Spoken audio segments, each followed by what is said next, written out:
आता काय म्हणणं आहे तुझं? अजूनही रोहन चांगला मुलगा आहे असं वाटतंय तुला? ही ही फॅमिली चांगली आहे असं वाटतंय तुला? बघ बघ त्यांचे संस्कार बघ. ती बाई बघ ना, त्या बाईने आपल्या मुलांवर काय संस्कार केले आहेत कळतंय का तुला? नाही नाही, म्हणजे अजूनही तुला असंच वाटतंय ना की मी वाईट आहे, मी हे सगळं घडवून आणलंय असं वाटतंय का तुला? मी सगळं केलंय, मला नकोय तुझं लग्न व्हायला असंच वाटतंय का तुला? नाही बाळा, असं नाहीये.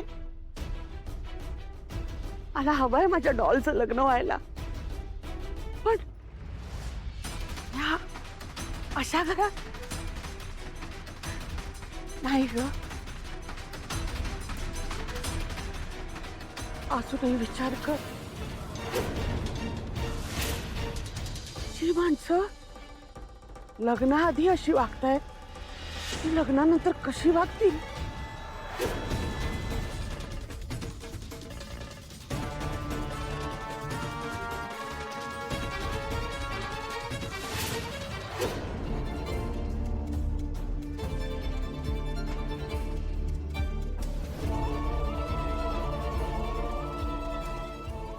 आजी काय करतेस? खूप मोठी चूक झाली आमच्याकडे. अजी माफी मागते मी तुमची. हे जे काही झालं ते व्हायला नको होतं. आणि यापुढे तुम्ही जो काही निर्णय घ्याल, जी काही शिक्षा द्याल ती भोगायला आम्ही तयार आहोत, कारण आमच्याकडनं खूप मोठी चूक झाली आहे.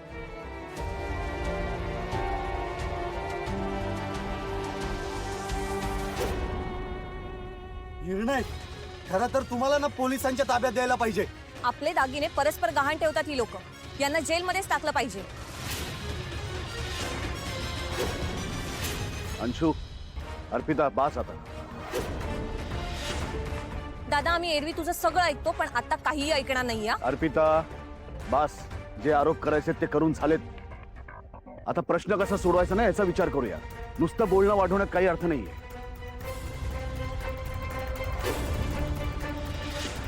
अजय, तू सांग काय करायचं? हे लग्न ठरल्याप्रमाणे व्हावं असं खरंच वाटतंय तुला?